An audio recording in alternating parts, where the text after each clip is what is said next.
Hello, everyone. This is Eric Pennington, and welcome to the Spirit of EQ podcast. We're glad that you've tuned in. A few things we wanted to tell you at the beginning of the show, and that's this podcast was created to be a tool to help you, primarily to discover and grow your EQ. Science and our own lived experiences confirm that the better we are at managing our emotions, the better we're going to be at making decisions, which leads to a better life. And that's something we all want. We're glad that you've taken out the time today to listen and hope that something that you hear will lead to a breakthrough. Hey, one last thing. We'd really appreciate a review on whichever platform you use to listen. And if you want to, leave some comments about what you heard today, as well as follow and subscribe. That way you won't miss a single episode as we continue this journey. And with that, the show begins. Hello, everyone. This is Eric, and welcome to the Spirit of EQ podcast. Joining me today is Luke Cavanagh, of whom you may remember from a previous episode that we did about a year ago, but he has been kind to join us today again, which I'm very excited about. And Luke is a change agent, thought leader, communications expert who actually is now in a role of consulting, helping organizations with change as well as thought leadership, et cetera, and also things around EQ, which is kind of in our wheelhouse, obviously. So, Luke, welcome to the podcast. Wheelhouse. That's a great term for a little bit of what we're going to talk about today. But thanks, Eric. Thanks for having me. It was about a year ago this time when we were talking about a few different topics. I think my son was in a slump. We were talking about my son. That's right. And I had gravitated so much to the baseball analogy around him and that idea of being in a slump, which I know it even translated over into the work that we were doing outside of the podcast. But right. Said that, let me make sure. I want to know, how are you? How are things? Give me an update. I'm good. Things are. I'm closer to the East Coast than you. I don't know how things are, but fall kind of struck over the weekend here. So it's crisp. It's very crisp. It's sunny. I spent the whole weekend, as I spend many weekends now, outside at a baseball tournament. My son's 11, so he was playing down at a tournament near the beach in Delaware. But it was a beautiful weekend, and it was a really fun weekend. They did really well. They got to the finals of their tournament, which was a kind of they pushed the bounds of overachievement. Which is really fun, especially for kids that age. So, and also we were able to stay near the beach and take a little walk on the beach in the morning, which is wonderful to do in October, in southern Delaware. It's a great spot to be. And then I was also thinking, last night I finally managed to finish Ted Lasso, and it gave some ideas for things that I would inject in here today, because it really struck me so much. I've had this thought before, but it struck me so much that the big headline for me is that I think Ted Lasso is a show about EQ for men. And I think that's such a really important thing in our world right now. And actually, one of the things, I was saying, my son had fallen asleep on the couch because he was so exhausted, and he was dead asleep. So I turned it on. I was watching the last couple episodes, and I was thinking, the content of the show is far from, unfortunately, like the delivery and some of the storylines and are far from appropriate for an 11-year-old. But the overall theme and the message about, how men are full emotional beings, and men need each other's support and go through difficult times, and all of those themes that the show touched on, I wish I could share with my 11-year-old son, because I'm just kind of like, the earlier the better, that we send you down that lane instead of the macho carry it all on your own shoulders lane. Right. So I don't want to call that a digression, because I think the Ted Lasso. No, that's great. I mean, I wasn't expecting it, but wow, that's really good, because it's interesting that the very final episode of which I have watched all the seasons, but the final episode I mean, that one was, for me personally, very powerful, specifically around sort of that underlying theme of forgiveness. Mm, And yeah, but specifically as well, that scene where Nate is talking to, is it Coach Beard? I think that was the yeah, character's name. yeah, And he's retelling his story and his relationship with Ted, and then about just straight out, I forgive you. And I want to ask you, in light of that, as kind of a carrying it into that lane, sometimes, man, when we think about saying something like "forgive me," it seems to open us, and I'm going to speak as a man, to this vulnerability that feels very uncomfortable. mm, So, do you think there's some maybe specific intentionality around that as it relates to the show? And then maybe just give me I mean, what are your thoughts on that? yeah. Well, I mean, I think, yeah, definitely the topic, the idea of vulnerability, I think is is it's super important, and it doesn't seem to come as easily in the the typical American male role. Right. So it's just I think anytime we can see messages that that show the good that comes from forgiveness, whether Mm-hmm. you're the one who needs to be forgiven or you're the one who needs to give the forgiveness.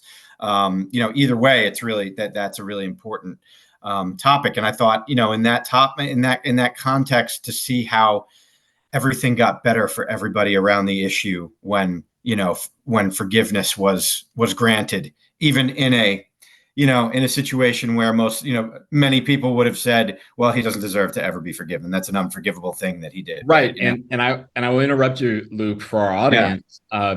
You probably need to watch the other seasons to really get a grasp around why what you said is so on mark, because the character Nate had done some really kind of, I guess, for lack of a better way of saying it, kind of underhanded things, yeah, or spiteful, whatever you want to call it.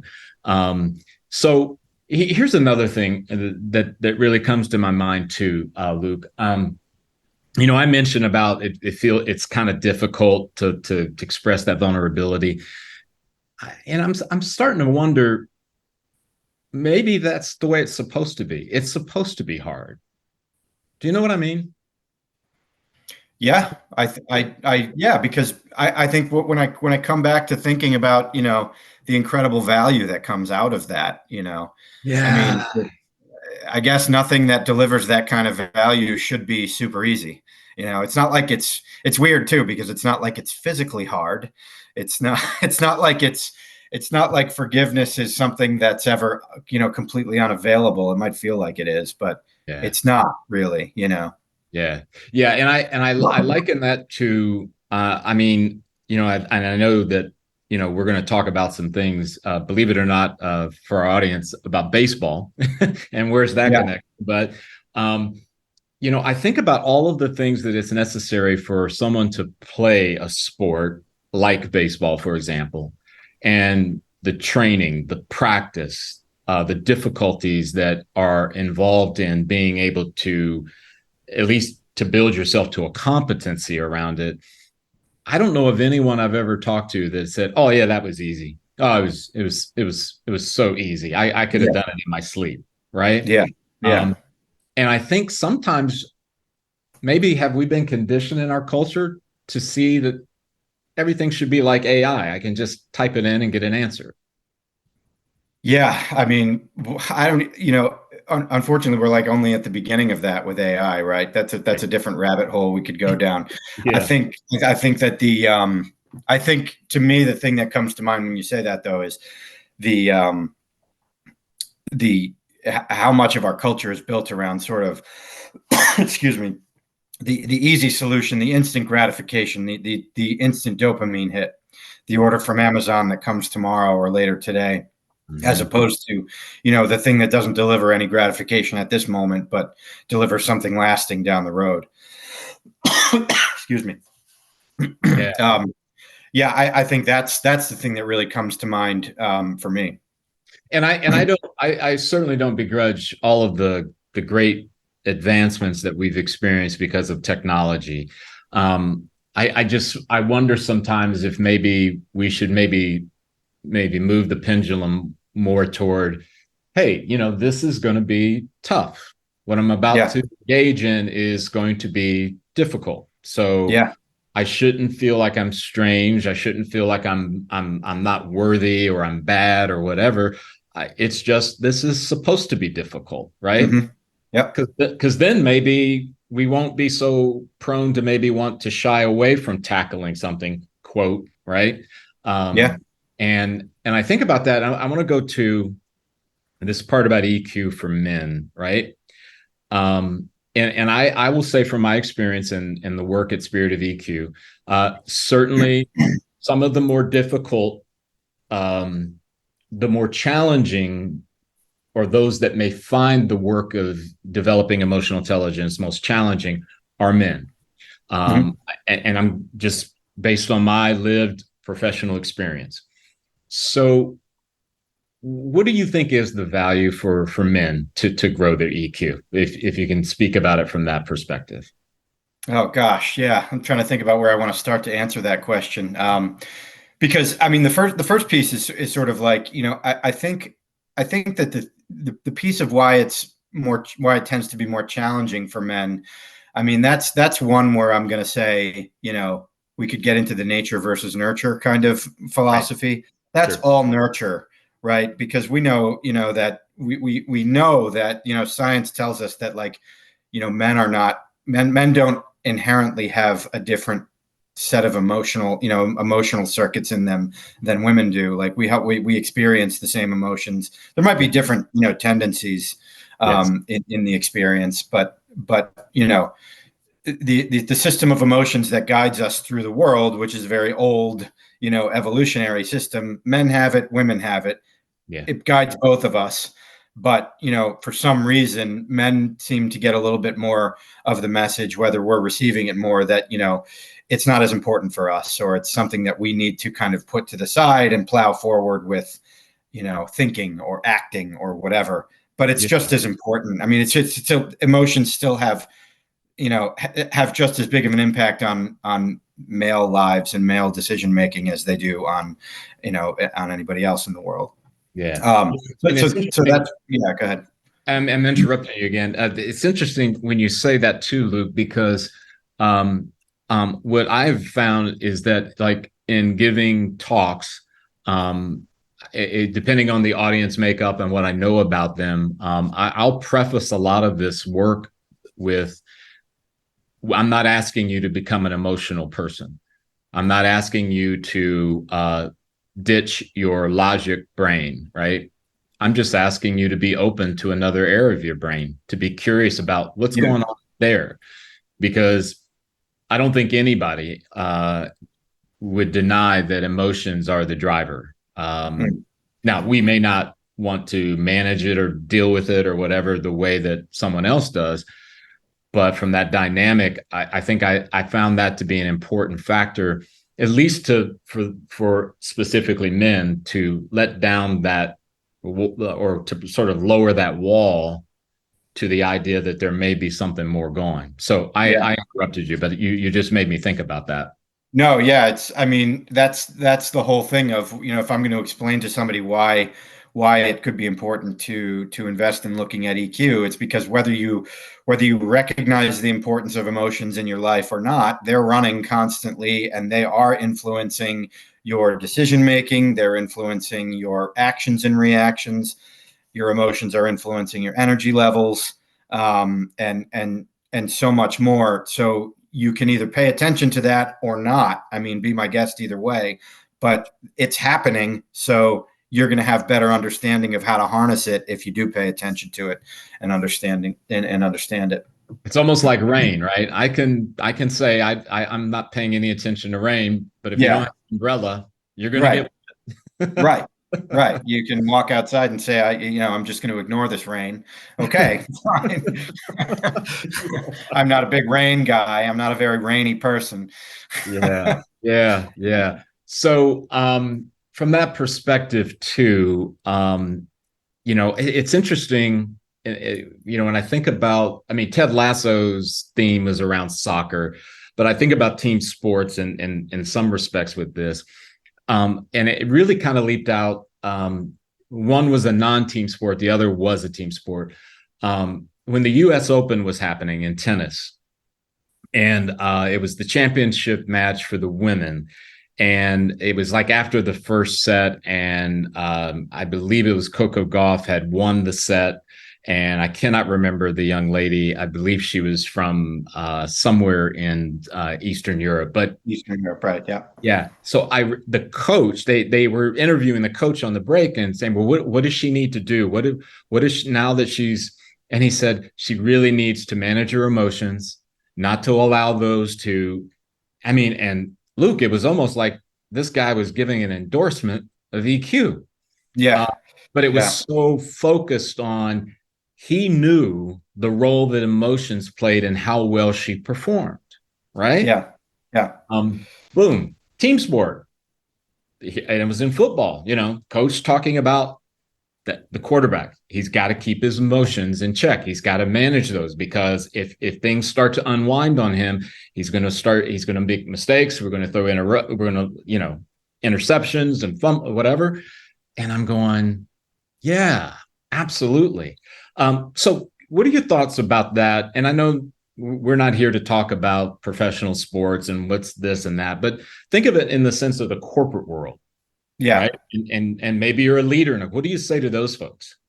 Well, I mean, the thing that comes to mind is, you and I both work with, there are lots of different EQ models out there on the market that people might work with, right? You and I work with one from 6 Seconds, right? Which is, and to some people listening may be familiar, some people may not, but we work with an EQ model where, any individual, like anybody listening, can take a 77 question assessment and get a scale of their strengths and challenge areas in 8 specific EQ competencies.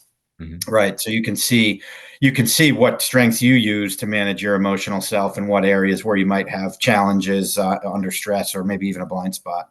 And one of those 6 competencies, which is, to me, has always been sort of one of the most challenging ones to help people understand, is one called navigate emotions. Mm. And navigating emotions is really, it can be a number of different things, but it's one that's really big on, getting through. How do I get through those periods where the emotions are really strong?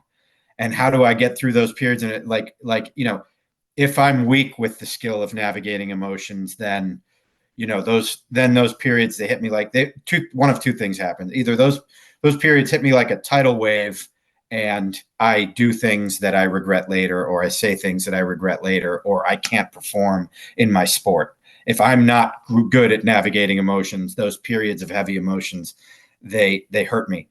The other way that can go is if somebody's challenged with navigating emotions, or if I'm in the business world.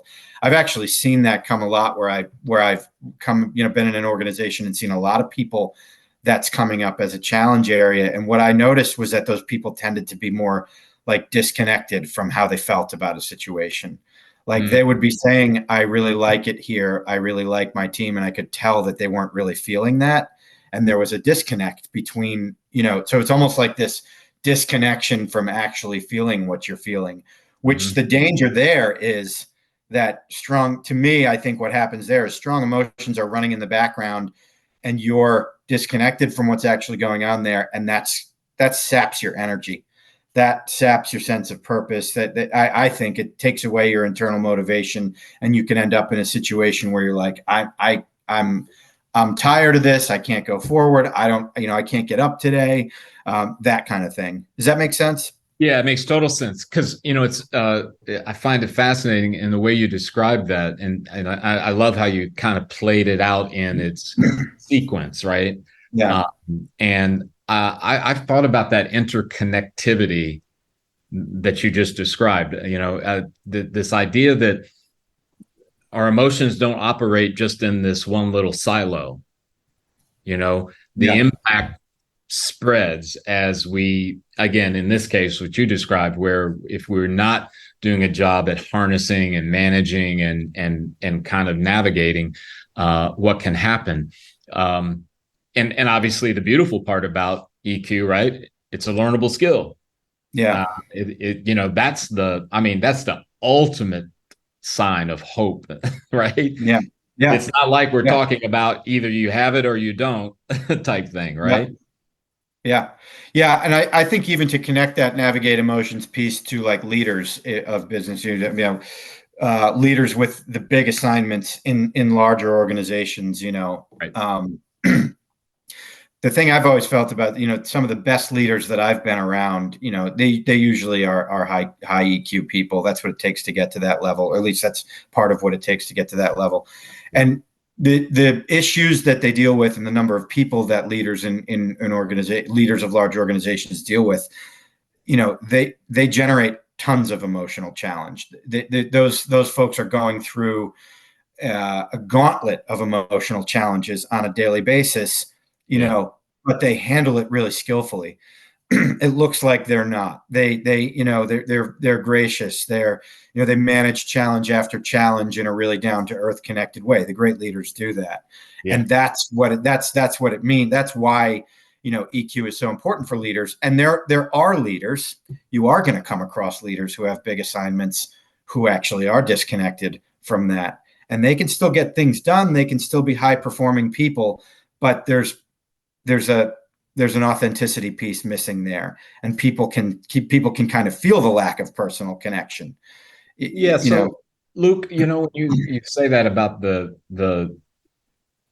that leader, the latter, it got me thinking about when someone is succeeding though they're failing, right? And I kind of liken it to like a car, like when we're driving in a car and we get a warning light on our dashboard, right? We can ignore it and we make it to our destination and we could feel like, well, it's probably no big deal, right? Yeah. Maybe the light goes out and it doesn't come on again but it did come on. So that should leave us with there's something happened there, and then it comes on again, but you ignore it and you say, it's fine. That it's just probably a faulty light. You start making those sort of rationalizations of it. My concern for those leaders, my heart for them is that if you go long enough with ignoring a warning light on your dashboard, you inevitably are going to get in a place where your car is going to fail. You're going to have it towed to the shop. And then that's when you get that realization that, you know what? It's probably going to be about $8,000 to correct this, and this. Yeah. Did you see a warning light on your dash at all about Yeah. this? And Yeah. you know what I'm saying? And I say that not, hopefully audience, it comes across with empathy because I've been there. I don't want anyone to have to experience that, but that is a risk, is it not, Luke? Of course it is. And you definitely took you took the more empathetic example there where you're concerned about the leader who's kind of burning themselves out in Yes. pursuit of performance. Now, the other end of that equation, or another perspective on that equation, is the leader who, what's important to the organization. It's very hard for organizations to resist the allure of the leader who delivers fantastic KPI performance, who delivers big money, but that delivery is coming at the expense of the stress and the well-being of the people around them. And what does that organization, because the warning lights go off in those people too. And there are organizations who don't pay attention to those, who aren't even looking for those warning lights, who maybe don't even think those warning lights are important. Um, you know, I remember reading an article a few years ago about a large company who we all know they're a big name in our world today. I have never worked with this company, so I don't have first-hand experience. But this was a big New York Times article about the culture at this company, and how they deliver incredible same-day performance. And the culture was one of the things that struck me is that just the article was basically about the amount of crying that was going on at people's desks over failure, and over having their ideas shredded in front of other people in meetings. And I'm just kind of thinking, like, at what expense innovation, at what expense speed, like who is going to want to keep doing that 20 years from now? Maybe there will Yeah. be people, but not me, Right. Right. Yeah. Wow. Yeah, because I love how you bring that in about the connection to others who are impacted. It's like the warning light triggers three other warning lights that trigger four other warning lights, and then you've got all these signs. But you're right, Luke, and I've made this comment before on the podcast that I really wish that like for example, business schools would put more emphasis on character development, integrity, Yeah. emotional intelligence, Yeah. because I think some of this, we're talking about are symptoms of a disease, if you will, where there is a lack of understanding of what power and money and all of that can do. And I mean, I think about, you may remember this. I can't remember the bank specifically. It might have been multiple banks where they had these bankers were opening up fake accounts in order to Yeah. hit their numbers. And you could say, "Oh, that's wrong. That's lying. That's misrepresentation. They should be fired."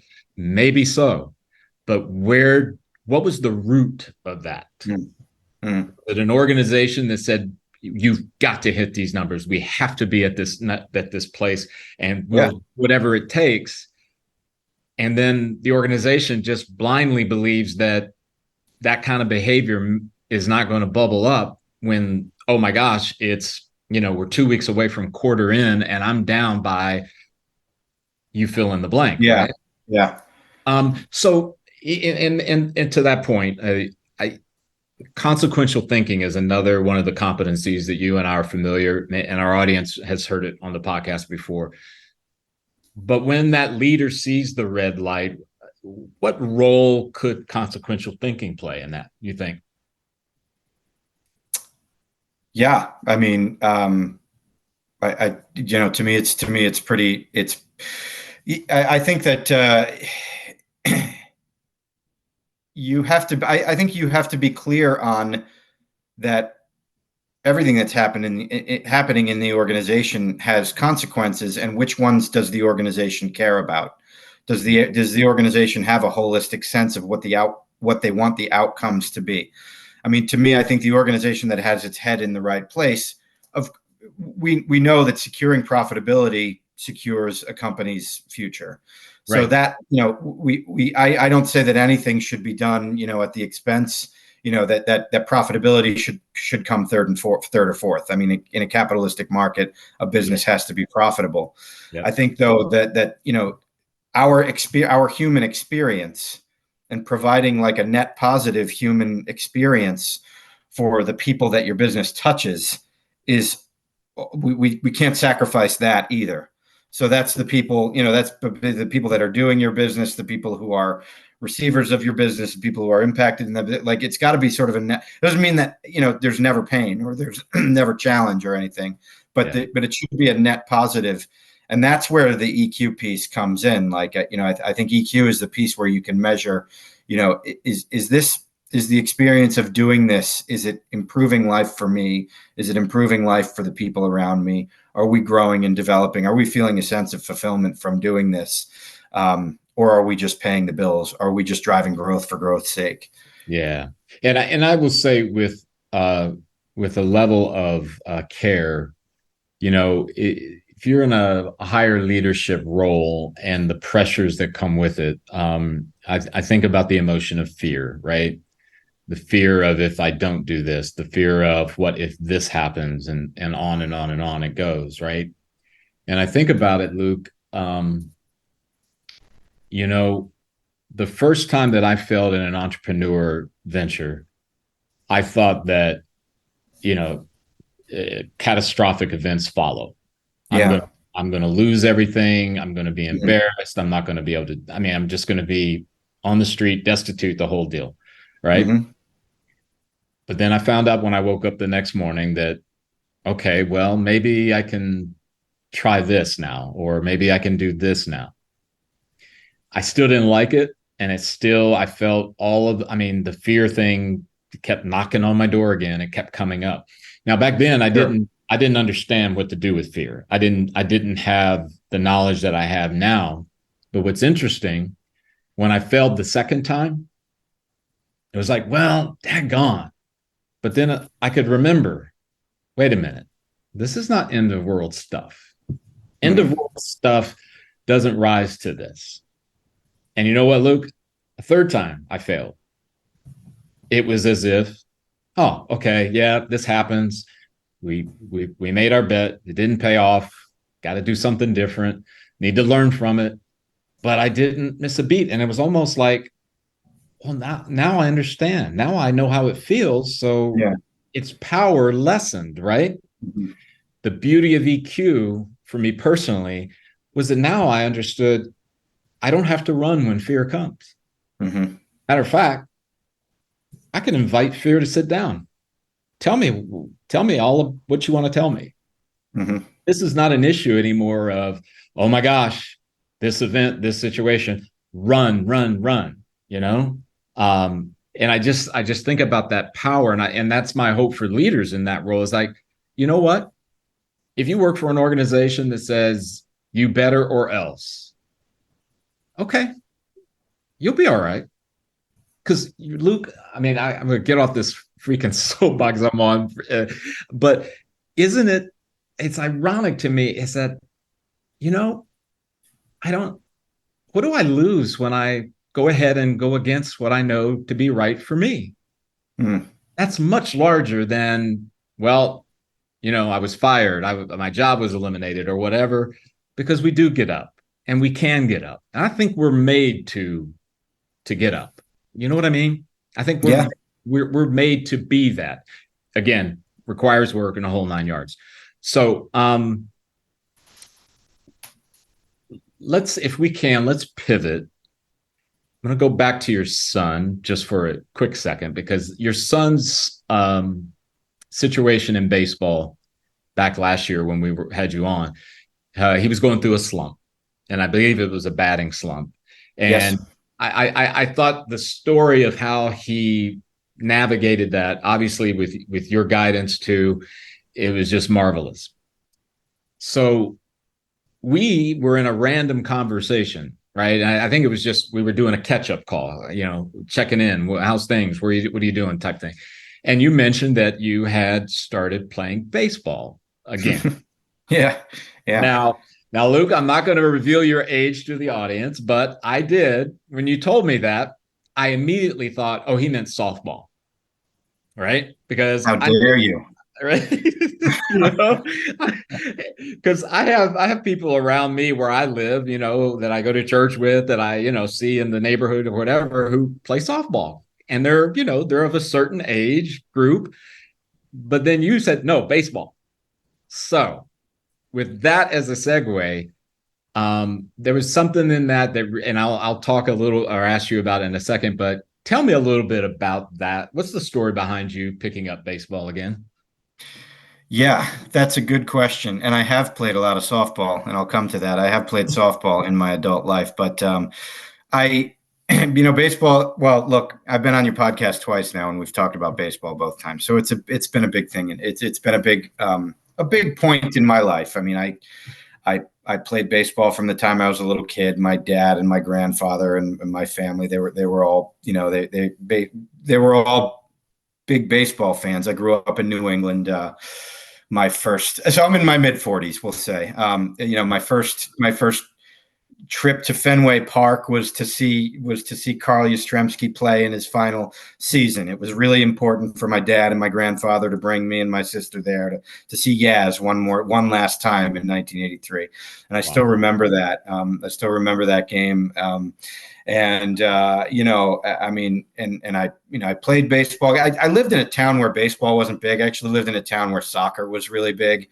Okay. And so I played baseball growing up, but not in a pretty kind of like a pretty ragtag kind of youth league that I always played in growing up. And then I managed to play at a pretty good high school program and against a lot of, we had a bunch of players that I played high school baseball with go on to really big time colleges, play at, one of we had a guy who was a freshman when I was in high school, a freshman on my senior year team, and went to Arizona State. We had guys that, we had a bunch of Division I players, even a couple of guys that played pro for a couple of years.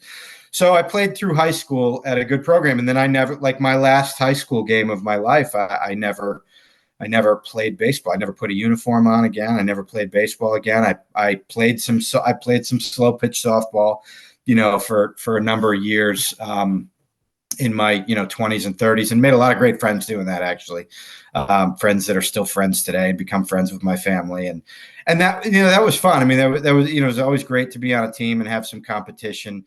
Slow pitch softball has a much lower barrier to entry. We talked about things being difficult before. It's not difficult to hit a softball that's thrown from, that's if you've done it at all, it's not really that difficult. Slow pitch softball is actually a little more dangerous in some ways, because the field is smaller, and you throw the ball softly, and these big giant guys just smash the hell out of it, and like you can get it's not that safe to be playing infield slow pitch softball. Right. But anyway, so I played some of that, and then last winter I just kind of heard through the grapevine that a coach that I coached Little League with was putting together a 40 and over men's baseball team. And one night he hadn't asked me to play, but I sent him a text and I said, what's it take to get a chance to throw an inning? I said just a chance to throw an inning. I really hedged my bets. That was the Right. definite, like the male, I don't want to fail in front of everyone. Like, I just want a chance to get out, maybe throw a little bit for your team. And he said, well, it doesn't take much. I don't know. I'm trying to, there's not really any requirement. So I said, we're going to start working out in the winter, and I'll get back to you in the spring when we're putting it all together. So we come together with, a bunch of guys from in my town who we all know each other we all have sons that are in the, or not all of us, but I mean, the core of the team is guys whose sons are like anywhere from 10 to 16 years old right now. And we know each other a little bit from coaching baseball. But one of the things, I come back to this feeling, to this thing about the male, the Ted Lasso thing about EQ for males, and I'm going to reach back and connect to another podcast that my wife had sent me a clip of recently. It's a Mel Robbins podcast, and she had her husband on.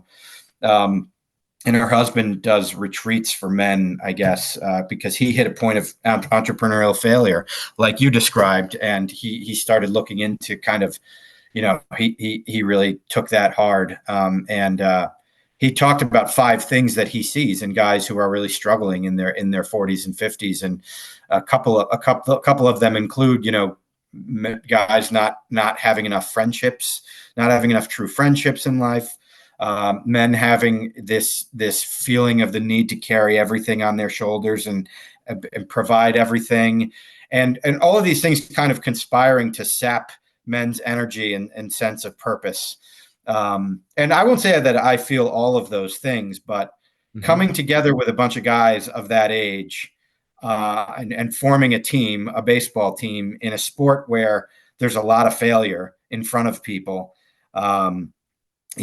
Baseball is a sport where like a 300 average at the plate is really good. That means you fail 7 times out of 10. And, and it's hard to play at our age. It's hard to play. So we're going to fail more than pros do, of course. So a bunch of guys come together, who are in that point of life and are like, we're going to start playing baseball again together. And we don't really know each other that well. So I got to ask you. That's a question point. Yeah. Did your sense of community immediately bubble up, or was it over time? No, it didn't immediately bubble up. What came through first was a sense of like I don't know how much I should commit to this. I don't know if these people like me. I don't know if I start throwing, and I have no idea if I'm going to be anywhere near as good as anybody else here. I don't know if I'm good enough to still go on a baseball field. And so it was the sense of definitely being out of your comfort zone. That was the first thing that I felt. And then fast forward to getting out there. Like, so we worked out together here and there over the winter and tried to put it together. And then the first game that I played was this beautiful early summer Sunday morning. We played games every Sunday morning. Mm-hmm. And you put on the uniform, which I'm wearing now, this lovely Yes, pinstripe. awesome. We got really nice uniforms, Right. and walking out onto the field, onto the grass on a summer Sunday morning with a bunch of guys in uniforms and going through a pregame warm up routine. Have you ever seen Field of Dreams? Do you remember Field of Dreams? Oh yeah. You remember when I told people for weeks that I just walked around and I felt exactly like Shoeless Joe Jackson when he walks out of the cornfield and is on this baseball field, like wearing a uniform, and it's like someone told me I can play again, like I actually can participate in a baseball game. And that was the first big feel, was the feelings of like joy and awe of like we're just able to do this again. And everybody was feeling that. And we just started talking to each other, being like, I can't even believe what I'm feeling right now. And like, you get on base and you take a lead and you come back to the dugout and we're talking to each other and we're like, how amazing did that feel to lead off first base and like react to what the pitcher did? And that was like the first bonding. And that's where the sense of community actually started to bubble up, was when you realized that everybody was kind of feeling that fear of failure, and then everybody was feeling that awe, and everybody was feeling that joy, and you really kind of were bonded by that experience. And then that's really where it started to become this kind of community of people who wanted to take this forward and weren't scared anymore. Yeah. And you know what, Luke, my hope for people, and this was kind of a motivator for why I wanted to talk about this, your experience. It's not an immediate instant thing, but there's something I believe to community, friends, relationships, whatever arena it happens to be in. Obviously yours is in baseball. That there's something very powerful that it brings out in us individually too. Yeah. Using terms like joy and awe is, I know there may be some out there in the audience that might say, well, Luke, you played baseball before and you were good at it. You mentioned the D1 people that play, kids that played, blah, blah, blah. But Luke, I mean, I think it's just, if you've got an opportunity to be a part of something bigger, right? Yeah. You should take it. Yeah. And I'm going to come back to that in a minute, but when you were just speaking about it in that way, I'm just saying, just go ahead and take that opportunity. And yes, I know the emotion of fear is going to be there, the apprehension. I mean, this idea like, well, man, maybe I was thinking this is going to be too. Be okay with that for that moment. Just stay there. And as I know, if you decided after 2 games that you really just are not as into it, you could have just said, "Hey guys, I'm bowing out," right? Yeah, yeah. And we had people who did that, by the way. That had to be okay. And it was okay at different levels. It was okay at different levels for everybody. But for those of us who kind of stuck with it and kept going through the season, the cumulative benefit of that is, we've all got the biggest thing for life is that we all have a bunch of close friends now that we didn't have, several months ago, which to me, like, the gift of playing this sport again that I love, that I've loved so much in my life that's a great gift. And that's a great gift for everybody on the team, but also like, that why I connected, I think, to that podcast the Mel Robbins podcast, was like, there aren't a lot of opportunities like that come along for men in their 40s and 50s who are, thinking about paying the bills and thinking about putting the kids through college, to suddenly, just like that, in a period of several months, make a bunch of new friendships, and this provided a great context for that. It wasn't just that we go out and go to the same place and hang out. It was like that we're working on a goal every week and we're trying to get better, and we have to support each other through failures, and we have to support each other through injuries. There are a lot of injuries to people, and we have to do things like say, like, if we are going to get better, we need to get up and probably work out at 6 o'clock in the morning, go to the cages and hit, or we're not going to get better. Okay, let's do that.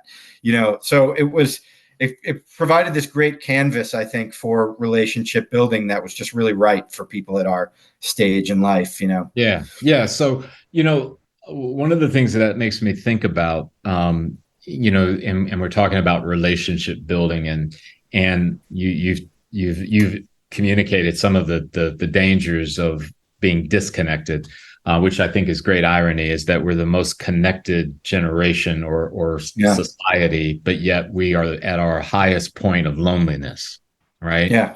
Mm-hmm. And what I would throw out to the audience is that, you don't have to do exactly what Luke did. You don't have to. I mean, our podcast is designed for you to discover. Maybe maybe you should start playing music again with 3 of your friends. Maybe you should join some kind of group at your church that volunteers in XYZ, and you're involved in helping with hunger. The isolation, I think, is the thing that is really, really dangerous. Yeah.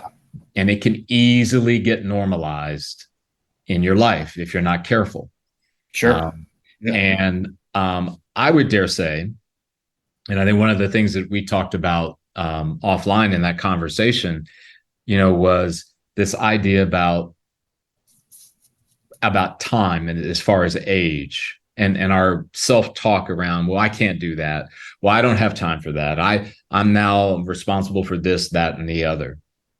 Well, Luke, I mean, it wasn't like you got a call from the Baltimore Orioles saying, "Hey, we need a first baseman.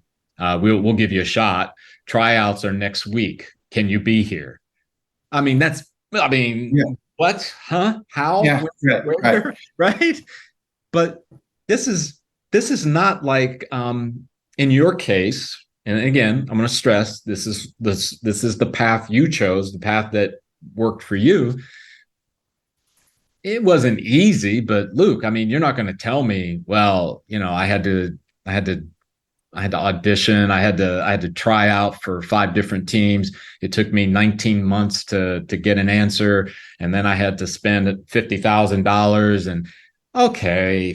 Yeah. Yeah. Happy for you, Luke.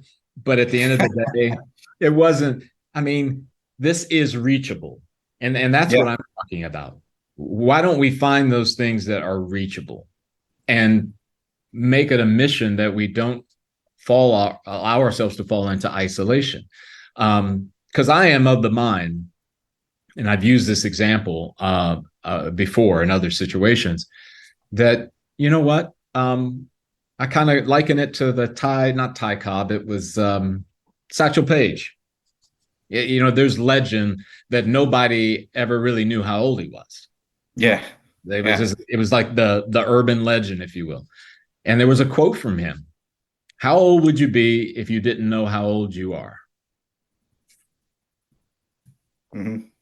To me, that sends a message that, maybe some of our excuses around age and trying something again or trying something new is really not holding water. Yeah. Go ahead. Yeah, I think another message I would build on there is just the value of just doing something because it's something you love to do, even when there's no. Because coming back to this EQ stuff, I mean, I work with, and I try to bring this 6 seconds EQ model to people, not because I'm an expert at it at all. I'm not an expert in EQ. I struggle with it as much as anybody else. And I have to work hard at it to make any aspect of it a strength or to put wind in my sails. And at the times when I don't, it becomes a challenge for me, and the same thing is like, I have probably not been a person, and I think this is why this is such a profound thing to me, is that I, very much was probably a person who was caught more in my life being not having enough of activities that contain enjoyment just for the sake of enjoyment, and being really, caught up too much in that struggle of just getting things done and making sure the bills are paid, and making sure the path to college is clear for the kids, and that kind of thing. I don't want to say I was totally lost in that, because I still have probably more joy in my life than I think, the average person might get to in the world. But, Yeah. but the thing of actually like really going all in on something just for the sake of enjoyment, is there's such tremendous energy value in that, for us as people. Yeah. And Luke, I'm so glad that you brought that up, because typically when we are involved in things that give us enjoyment, like you described, we are getting an energy boost. Yeah. And I've told clients this, it's a reoccurring thing with me. What are the things that give you energy? What are you things that you do that, man, I could lose track of time? You need to know what those are, and don't make them an accidental by the way thing. You can be intentional with it. I've had clients who cooking, that's the thing. Whenever they cook, they get tremendous levels of energy from it. Some, maybe it's playing music, some writing, whatever it may be. Go do that, because that's practicing a high form of self-care. Okay. As always, Luke, when we have great guests on, we run out of time. So having said that, I'm going to pivot to one last thing that I'd like to get your thoughts on before we close out. What's going on in your world that you're really excited about? I mean, obviously your passion around what we've talked about today is very clear, but anything you'd want to tell the audience about that you're working on or that you're excited about, be it a book, be it a project, whatever that you'd want to share? I can definitely share that. I'm really excited to be joining, to be joining Spirit of EQ as a strategic partner, with you and Jim and Lynette and your group there. Taking your great mission into the world. You have a bunch of partners that you work with on, EQ projects and things like that. So I'll be one of the people that folks can check out on the Spirit of EQ website as a consultant, and I offer services around. We can offer EQ coaching services. We do things like EQ cohorts with groups of 10, 15 people that might want to dive into EQ topics over a period of months. We can do introductory EQ workshops. And then I also go into the range of things like corporate communication. I have a really long background in large organizations with corporate communication, internal communication consulting, change management. So for organizations that have something new going on or need support with anything from building intranets to messaging internally and externally, I offer services around that too. So I'm really excited to be joining your team, Eric. Well, and I am as well, Luke, and you already know that, but I'm going to reveal to the audience for the first time my secret thoughts about Luke from years past. So now, Luke, here's where the nerves start to kick in, right? But it's all good. So, Luke, we've known each other since what, 2020, 2021, somewhere around there? Yeah, maybe something. Yeah, definitely 2020, I would say. Yeah. So, as we began to do work together in that world that we were running, and I was doing work for the organization you were with, I remember thinking, man, wouldn't it be cool if this guy, no, I got to be careful. I don't want to be pushing. I don't want to project. So I held back, right?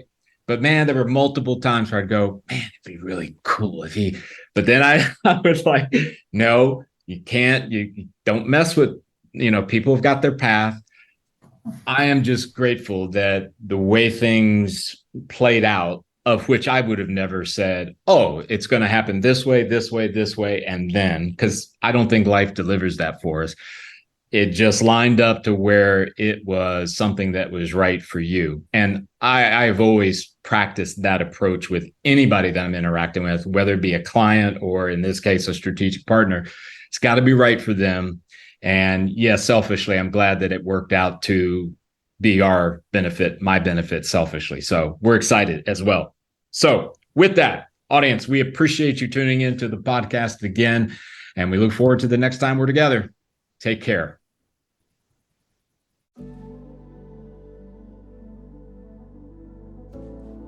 Hi, everyone. This is Eric again. A couple of things as we've ended the show. We hope you enjoyed it. Hopefully, you're tuning in on a regular basis. We'd love it if you would give us a great review on whatever platform you're listening to the podcast. It's so appreciative and helps us as we try to get more exposure for the work we do and the episodes that we publish. And we're grateful to you as a listener. The second thing is, just remember, our content is for educational purposes only. It's not intended by any stretch to diagnose or to treat anything that may be occurring in your life or anyone else's life that you may be connected to through the podcast. But once again, we appreciate you tuning in to the shows. And as always, we look forward to the next time that we're together. Take care.